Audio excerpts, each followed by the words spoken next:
Aparells de cartografia i orientació. La brúixola.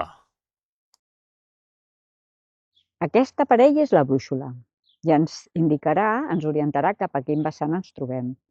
Primer l'hem d'obrir, hi ha un ferro, una tapa, la lupa. Hi ha 2 ratlles verdes que no farem cas, o grogues, no farem cas perquè es mouen. Tindrem en compte els 4 punts que hi marca. La S vol dir sud, la E vol dir est, la W baixa vol dir oest i la fletxa indica el nord. Perquè funcioni ha d'estar completament plana i hem de mirar cap a on està la pendent del vessant. Oi que està cap aquí? Doncs la direcció de cap on està la pendent ens dirà cap on estem orientats. Veus? Ens està marcant la E. Per tant, la nostra vessant està orientada a l'est, perquè la pendent va cap a l'est.